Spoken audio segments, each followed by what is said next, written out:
A paz do Senhor, sejam bem-vindos ao Expondo as Escrituras. Quando eu trouxe o meu canal aqui no YouTube, lancei esse canal, sempre foi o meu objetivo fazer exposição bíblica. É claro que até então, o que mais foi publicado no meu canal são aulas da EBD, lições da CPAD Adulto. Mas, a partir de agora, semanalmente, eu quero trazer uma exposição bíblica e vou falar na Carta de Pedro. Primeira Carta de Pedro, nós vamos iniciar a nossa exposição bíblica. Toda segunda-feira, por volta das 19 horas, um novo vídeo estará sendo publicado e você vai poder acompanhar essa exposição bíblica do início da carta até o final. Hoje eu vou começar com uma introdução dessa carta, falando do seu tema, falando também do autor, destinatários. Então vai ser uma bênção. E eu quero começar fazendo uma oração. Senhor Deus e Pai, Pai amado e Pai querido, eu quero te pedir que o Senhor possa iluminar a minha mente para que eu possa fazer a exposição da Tua Palavra. E ao mesmo tempo, iluminar a mente daqueles que estarão assistindo para que possam compreender e que tudo que será feito aqui seja para a honra e glória do Teu nome, em nome de Jesus. Amém. Hoje eu vou começar essa exposição e nós vamos começar aí com o versículo de número 1. 1 Pedro 1:1. Eu vou fazer a introdução e dentro da introdução está também o versículo de número 1. Pedro, apóstolo de Jesus Cristo, aos estrangeiros dispersos no Ponto, Galácia, Capadócia, Ásia e Bitínia. Antes de mais nada, eu quero pedir a você que dê um like nesse vídeo, compartilhe ele lá no seu Facebook, no seu status do WhatsApp, se inscreva no canal e ative o sininho das notificações. Quando você faz isso, o YouTube começa a indicar meu vídeo também para outras pessoas, e assim outras pessoas serão edificadas para a glória de Deus. Bom, nós vamos começar aqui falando um pouco sobre o tema dessa carta. A primeira carta de Pedro nos traz várias lições sobre a vida cristã. Logo nos primeiros versículos, Pedro vai desdobrando e ensinando cada ponto. E algumas vezes ele retorna ao mesmo ponto para que os seus leitores possam perceber a importância e praticar os ensinamentos que são colocados em sua carta. Alguns estudiosos abordam essa carta do tema central como o sofrimento. Outros preferem uma abordagem dando ênfase à santificação. Outros preferem abordar falando da graça de Deus. Naipirman diz que a carta foi escrita para animar os fiéis a estarem firmes durante o sofrimento e levá-los à santificação. A carta fala da salvação, abordando temas como a graça de Deus, fé, eleição, sofrimento, santificação, submissão, esperança e vida eterna. É claro que existem outros temas nessa carta, isso é óbvio. Todavia, esses são bem visíveis. Diante desse quadro geral, eu, pastor Mário, abordar essa carta a partir do tema A Vida Cristã, uma nova conduta em Cristo. Por quê? Porque em Cristo tudo muda na nossa vida. Antes de Cristo nós éramos condenados. Antes de Cristo nós estávamos sentenciados à separação eterna de Deus, que é o lago que arde com fogo e enxofre. Mas em Cristo tudo mudou. Até mesmo como vamos nos comportar nesta terra diante dos sofrimentos, diante das adversidades, diante das tribulações. O não cristão, ele não tem esperança. Ele fica ali numa situação sem saída, mas nós não. Nós temos a esperança de um dia irmos morar com o Senhor para sempre. Acredito que esse seja um tema válido, justamente porque a vida cristã engloba tudo que vamos passar, né? Tudo que é tratado nessa carta, a vida cristã engloba. E é evidente que a santificação, em meio ao sofrimento que passamos enquanto estamos fora da nossa pátria, é o tema que está presente em toda a carta. A carta fala do sofrimento, a carta fala de uma vida de santificação. O apóstolo Pedro, ele mescla doutrina com prática. Encontramos teologia em ação. Não adianta aprender as doutrinas e não as colocarmos em prática. Isto é hipocrisia. Muitas pessoas aprendem, mas não colocam em prática. E não adianta prática baseada no que achamos e não no que a palavra de Deus nos ensina. Isso é legalismo. Quando nós queremos alcançar salvação através do que fazemos e não através do que Jesus fez, nós estamos sendo legalistas.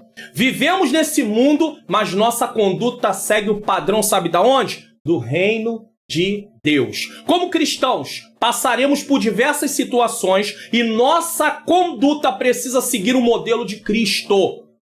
E ainda que haja muitos sofrimentos, precisamos entender que quando dependemos da graça de Deus para avançarmos diante deles, nossa fé será fortalecida, se mostrando genuína.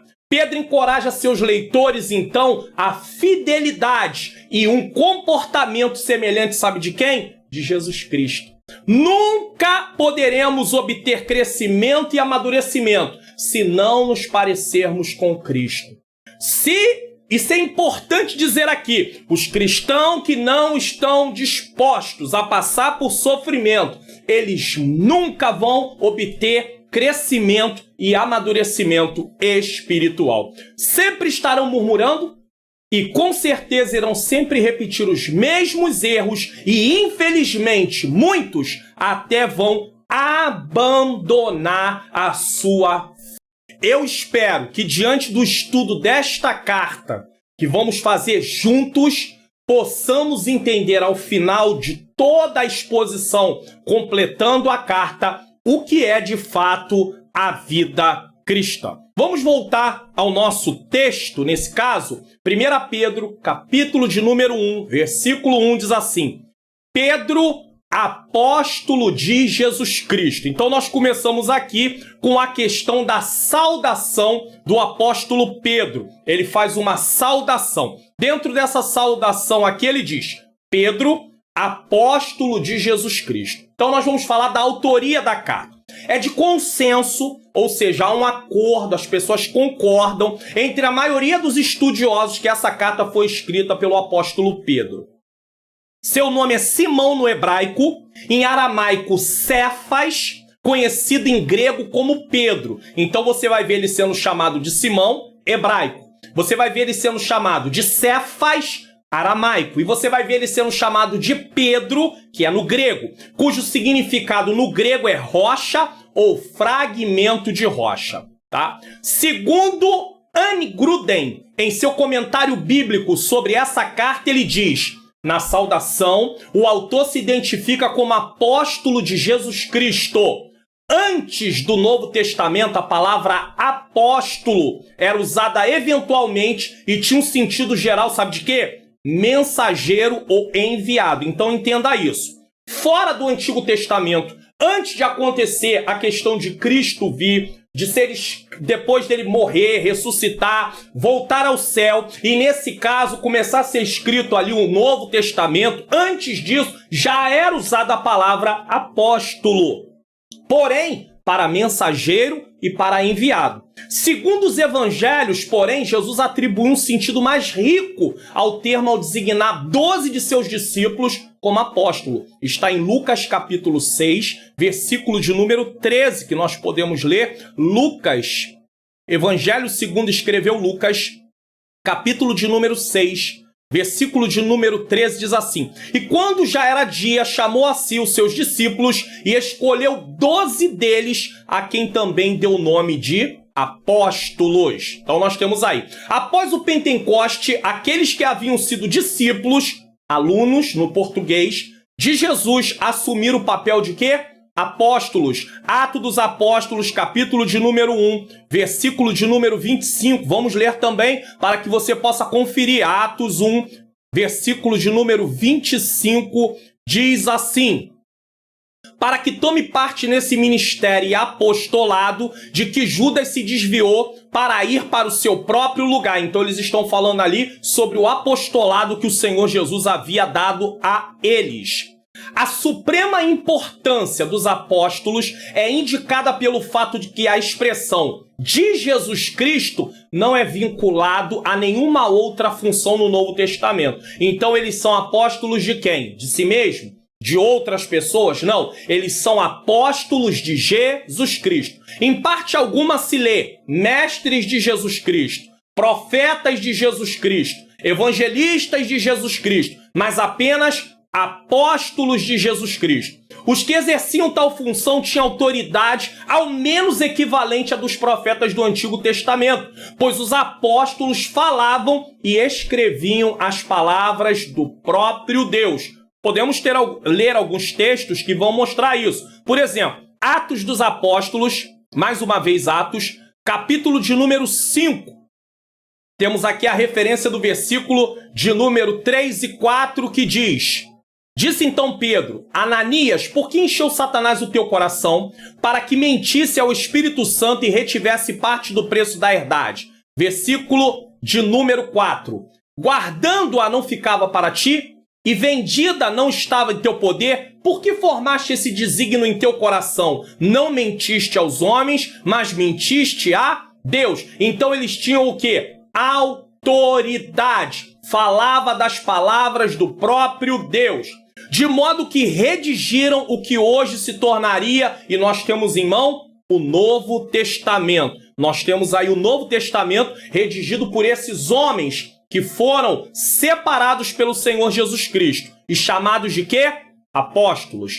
É justamente por isso que os apóstolos, como os 12 e Paulo, que depois aparece no cenário e ele diz que ele é apóstolo chamado por Jesus Cristo, que receberam inspiração para escrever as Escrituras, não existe mais. Então os 12 e Paulo, da forma deles, não existem mais apóstolos nessa categoria, dessa forma. O que hoje as pessoas que são separadas a apóstolo, eles não têm autoridade de inspiração. Eles não podem escrever em nome de Deus como se fosse doutrina, mandamento. Eles não têm essa autoridade.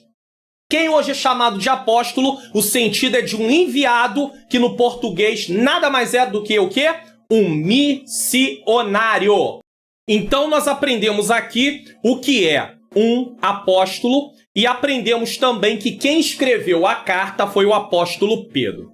Data e local, aonde essa carta foi escrita e quando essa carta foi escrita. Os estudiosos datam essa carta por volta de 60 a 63 depois de Cristo. Nós vamos precisar lembrar que a cronologia bíblica é incerta e por isso podemos encontrar aqueles que acreditam que essa carta foi escrita em outra data. Então, não tem como ficar ali debatendo sobre datas de carta, datas de livro, porque a cronologia bíblica ela é incerta. Então, uns podem defender que foi em 60, 61, 62, 63... Tem alguns que podem até defender que foi menos do que 60 ou mais do que 63. Em relação ao local onde a carta foi escrita, encontramos na própria carta que ela foi escrita na Babilônia. 1 Pedro, capítulo de número 5.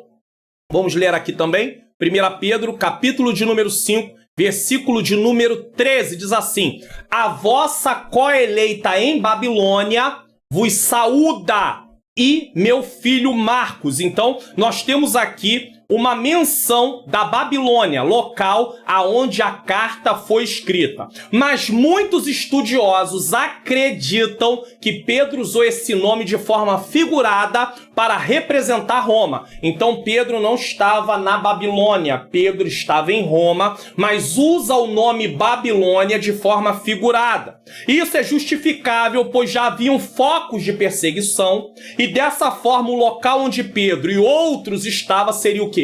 Preservado.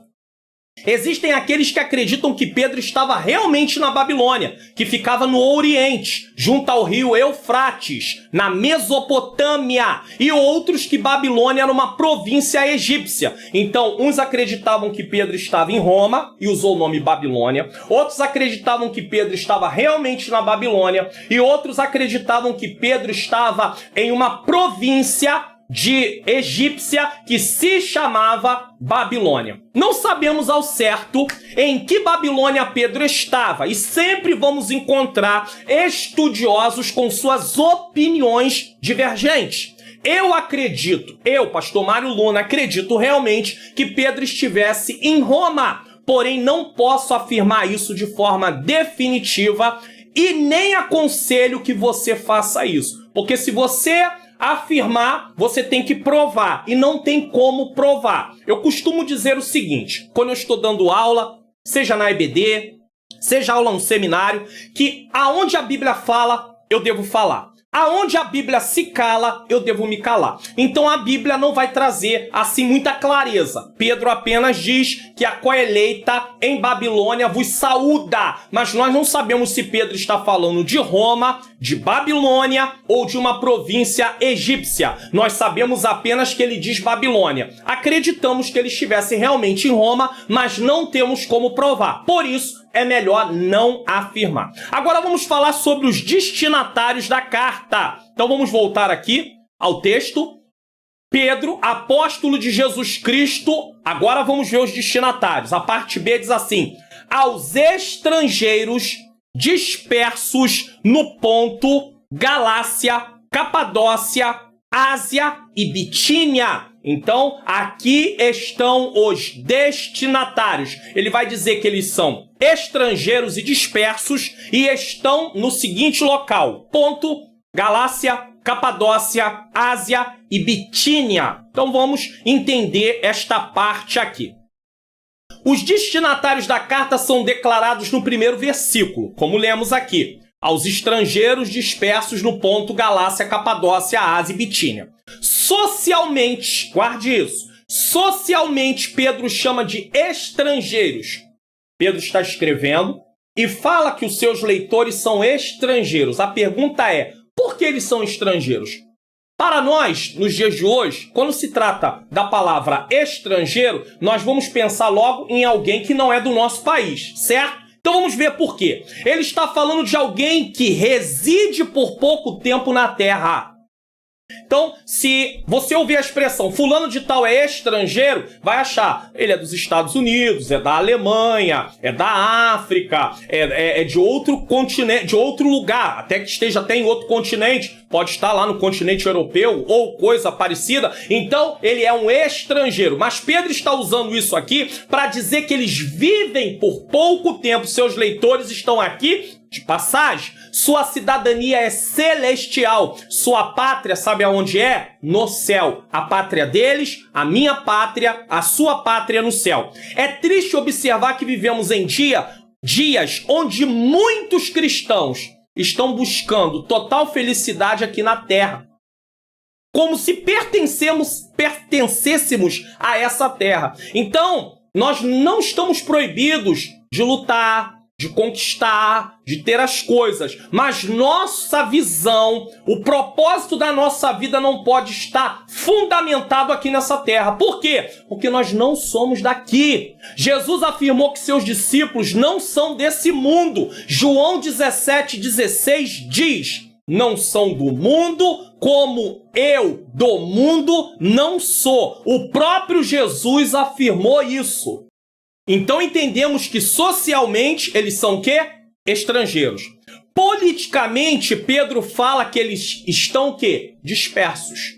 O dicionário de Strong diz que são judeus dispersos entre nações estrangeiras e cristãos espalhados entre os gentios. Ou seja, a mensagem de Pedro lembra a seus leitores que, assim como Abraão, eles não têm nem residência, nem cidadania permanente nessa terra. E que, assim como Israel, se encontram dispersos entre povos ateus e hostis. Isso quer dizer o seguinte: ele usa Abraão, ele usa ali um exemplo. Abraão não tinha uma residência e uma cidadania permanente. Mas, por outro lado também, Israel estava ali no local onde havia na sua vizinhança, tá? Povos que não serviam a Deus, povos que não buscavam a Deus. E isso acontece com a Igreja de Cristo também. Nós estamos em lugares onde as pessoas, algumas pessoas ou muitas pessoas,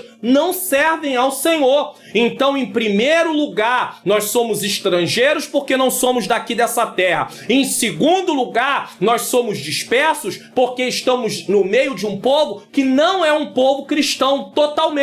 E também existe a questão, quando ele diz ali, de judeus que estavam longe também diante de nações estrangeiras, tá bom? O comentário bíblico pentecostal, para poder dar uma clareza a essa parte, diz o seguinte: a partir de seu conteúdo, muita coisa pode ser deduzida a respeito dos destinatários da carta de Pedro. Sua audiência era formada por comunidades cristãs extensamente dispersas em 5 províncias romanas localizadas na Ásia Menor, atualmente compreendida pela Turquia Central e Ocidental. Então, aonde estavam essas comunidades? Na Turquia, seria no dia de hoje. Portanto, sua audiência incluía não somente judeus convertidos ao cristianismo, como também cristãos pertencentes a uma grande variedade de grupos gentios. Então havia os cristãos que eram judeus que se converteram ao cristianismo, mas havia também gentios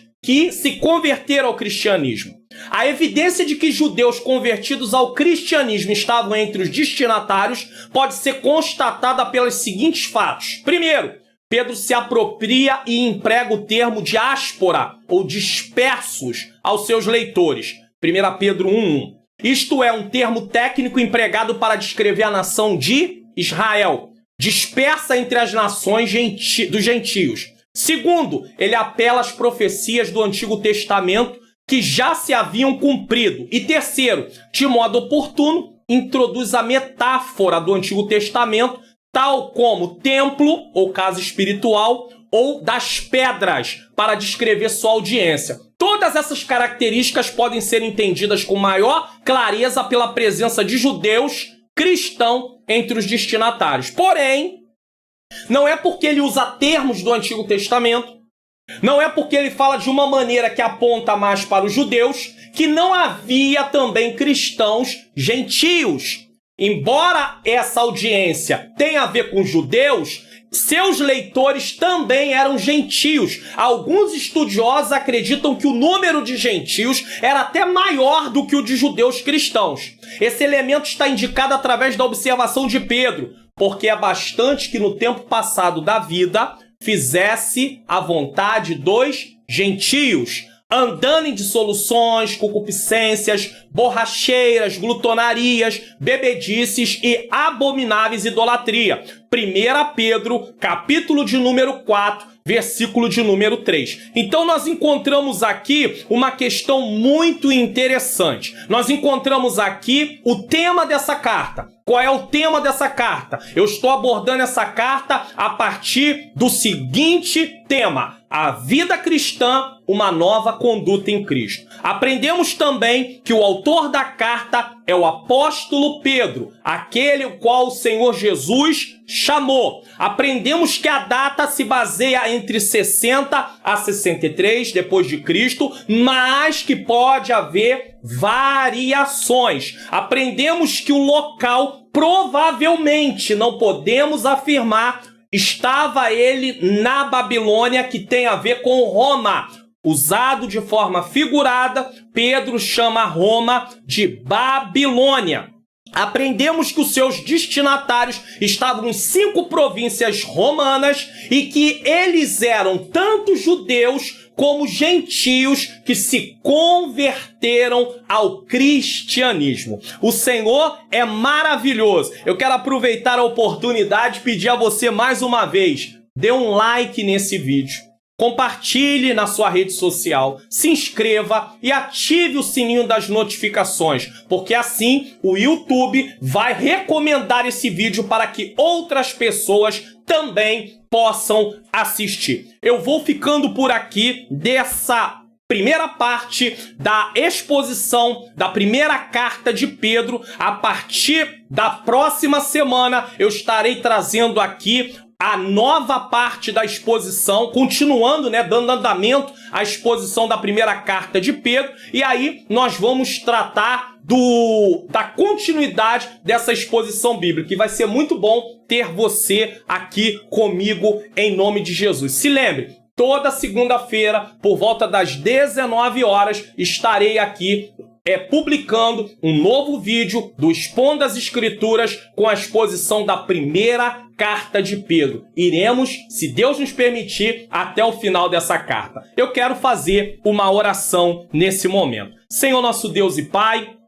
amado e Pai querido, eu quero te agradecer, Senhor, por esse Expondo as Escrituras, no qual comecei aqui com a introdução da primeira carta de Pedro, trazendo também a explicação sobre o versículo de número 1, a autoria, destinatário, data, tema da carta. Senhor, eu quero te louvar por esta grande oportunidade e que o Senhor nos faça aprender mais e mais em nome do Senhor Jesus Cristo. Que o Senhor continue nos abençoando, que você também possa aí aproveitar, clicar aí nos vídeos que aparecerão aí nos cards, porque vai ser uma bênção. Que Deus nos abençoe e até a próxima oportunidade no Expondo as Escrituras.